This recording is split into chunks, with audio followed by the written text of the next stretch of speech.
amico dei trombai, che facciamo la pulizia del coronale, ma poi la termodinamica e lo studio anche del ciclo, in particolar modo quello polmonare, è un problema che non tutti sappiamo affrontare. Andrea ci darà su questo.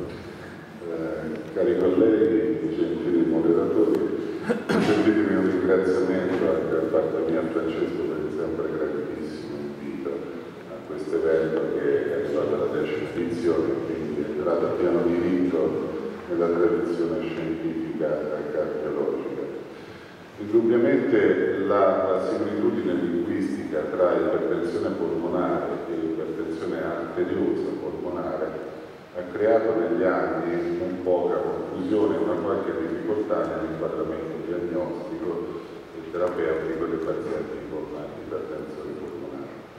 Vale la pena dunque di ripartire da una definizione per fare chiarezza e si definisce come ipertensione polmonare quella condizione caratterizzata da una pressione polmonare media superiore o uguale a 25 mm di mercurio. A dire il vero anche la classificazione non aiuta molto a fare chiarezza perché è una classificazione molto complessa, vedete raccoglie 5 gruppi e risale anche un po' datata, risale al 2008, fu un convegno, nata da un convegno del California.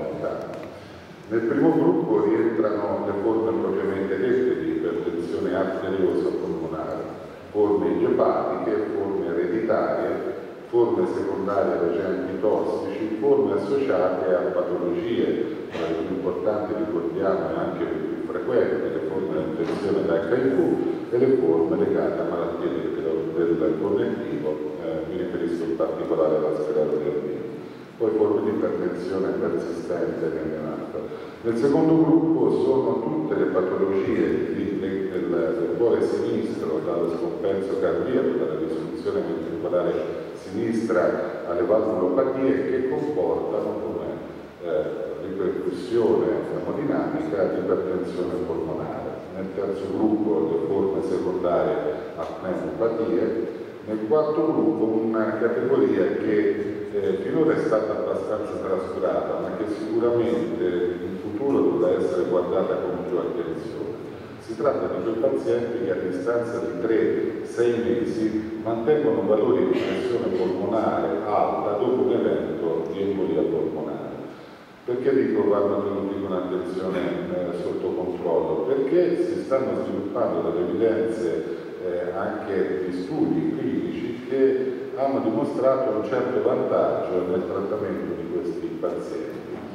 Rientra poi in un quinto gruppo, non può mancare una classificazione, quello delle genesi multifattoriali o eziologia non nota.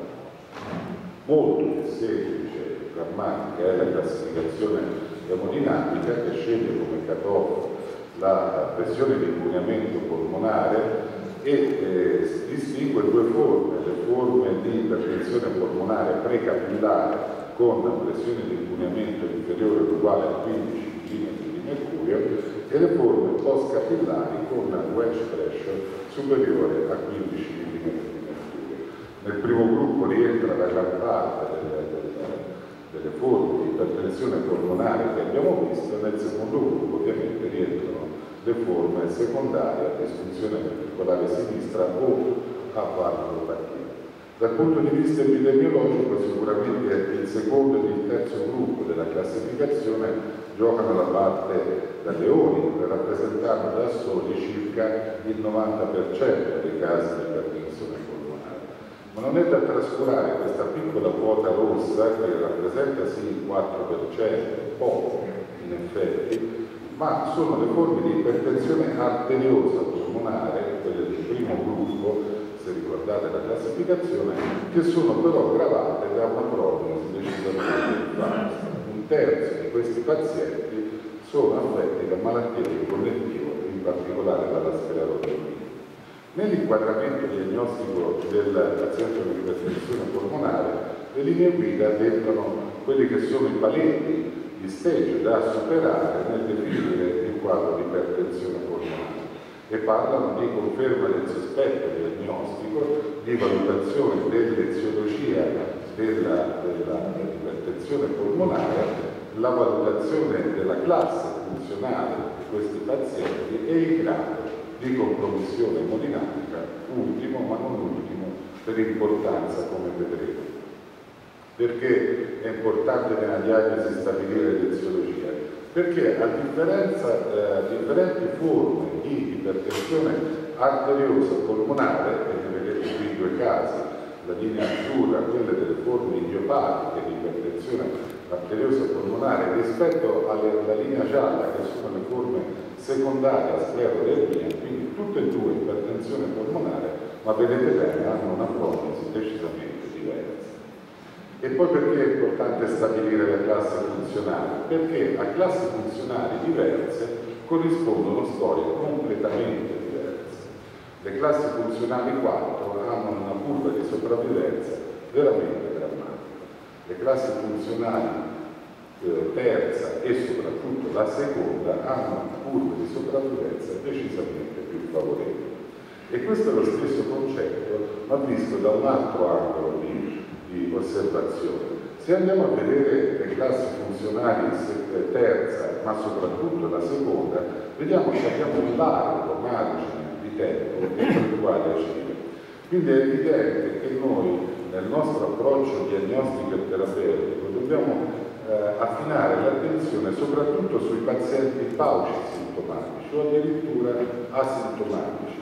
Nel paziente molto sintomatico, in classe funzionale 4, a dire il vero ormai i giochi sono stati fatti. Infatti la prognosi di questi pazienti, la sopravvivenza, vedete che non differisce molto dalle patologie tumorali più avanzate. E allora, una volta fatto il sospetto diagnostico, con cosa si può fare la certezza? Beh, intanto con una buona valutazione non invasiva, l'ecocardiogramma, Doppler, in presenza di un buon getto rigurgico tricuspidarico, fornisce, mediante l'equazione di Bernoulli modificata, un buon valore di pressione polmonare che correla bene con i dati dell'emodinamica. È una correlazione molto buona, ma in realtà non è il gold standard, dal momento che l'errore standard è comunque non trascurabile dai 5 agli 8 mm di mercurio. E allora il cateterismo cardiaco è sicuramente quello che ci serve a confermare la diagnosi, e le linee guida europee e statunitensi sono concordi nel definire l'importanza per la certezza della diagnosi e poi anche per la possibilità di fare il test di vasoreattività. In realtà i parametri che ci dà il cateterismo cardiaco ben fatto sono estremamente numerosi, ve li elenco ovviamente per tagliarli e poi anche perché li conoscete. Quello che è importante è ricordare due cose: intanto che serve a fare un grosso cut-off tra le forme precapillari, ricordate la classificazione, la seconda che vi ho presentato, quella emodinamica, e le forme post-capillari. E poi ancora quando va fatto il cateterismo? Sicuramente al momento della diagnosi, per avere un baseline, un dato di fatto al momento in cui il paziente si presenta. Ogni 3-4 mesi dal momento in cui viene iniziata la terapia e poi eventualmente modificata, e ogni qualvolta il paziente presenti un deterioramento, un worsening dal punto di vista clinico ed emodinamico.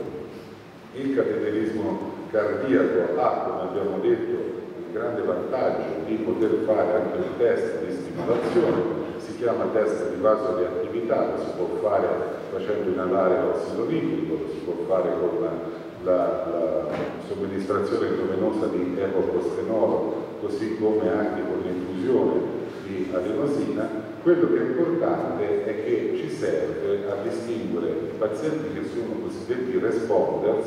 Quali sono i pazienti responders? Sono quelli che avranno una riduzione della pressione polmonare sotto questi test di stimolo maggiore o uguale a 10 mm di mercurio, o che in alternativa avranno in valore assoluto una pressione polmonare media minore o uguale a 40 mm di mercurio. Non è una cosa da poco, dal momento che questi pazienti sono gli eletti quelli sono pochi, sono il 10%, ma sono quelli che hanno una prognosi decisamente migliore. Per questi da anni si sa che c'è un vantaggio notevole nel trattamento con calcio-antagonisti ad alti dosaggi, a dosaggi direi ai limiti della sopportazione per il paziente. E allora si può iniziare il trattamento di questi pazienti, generalmente viene fatto in monoterapia, la monoterapia viene continuata, in genere i farmaci che abbiamo a disposizione hanno bisogno di un titolaggio, vanno titolati, vanno aumentati di dose, in base ovviamente ai controlli che vengono fatti ogni 3 mesi, ma se il paziente rimane stabile e soddisfacente con le sue condizioni cliniche ed emodinamiche, si può continuare in monoterapia. Viceversa, se il paziente è stabile ma non è soddisfacente da un punto di vista funzionale, di qualità della vita, oppure addirittura se il paziente presenta una regressione, una instabilità, allora in questo caso bisogna intervenire combinando la terapia. Le linee guida ci dicono come fare a combinare la terapia. Il principio è quello di aggiungere agli inibitori dell'endotelina, oppure se si inizia agli inibitori della fosfodiesterasi 5 o ai prostanoidi, comunque aggiungere un altro farmaco fin tanto che otteniamo un livello di soddisfacente di stabilità. Allora, in conclusione, sicuramente l'approccio diagnostico-terapeutico, che era il tema della mia relazione, non è semplice, soprattutto per quei centri che non sono strutture di riferimento per la patologia dell'ipertensione polmonare. Per i centri periferici, la confusione che si è creata nell'ambito delle caratteristiche varie forme di ipertensione e ipertensione arteriosa polmonare ritarda la diagnosi o comunque la rende molto difficoltosa. In realtà è necessario intervenire quanto prima con una corretta diagnosi e un inizio di trattamento. È drammatico il miglioramento che hanno i pazienti quando iniziano il trattamento da un punto di vista anche del semplice camminare. Infatti uno dei test che si fa generalmente, che purtroppo noi non facciamo per motivi di impegni, è quello del test dei 6 minuti, ma sono i pazienti stessi che dicono che riescono decisamente a camminare con più speditamente. E poi ancora, il cateterismo cardiaco sicuramente non è desueto, anzi ha una sua importanza, una sua validità considerevole, sia perché è fondamentale per distinguere le forme precapillari dalle forme postcapillari e, come abbiamo visto, anche per distinguere con i test di vasoreattività quelli che vanno indirizzati il 10% al trattamento con calcio antagonista rispetto agli altri, sia anche perché ci serve per valutare cosa è cambiato ogni qualvolta il paziente peggiora da un punto di vista clinico e funzionale. Vi ringrazio per l'attenzione.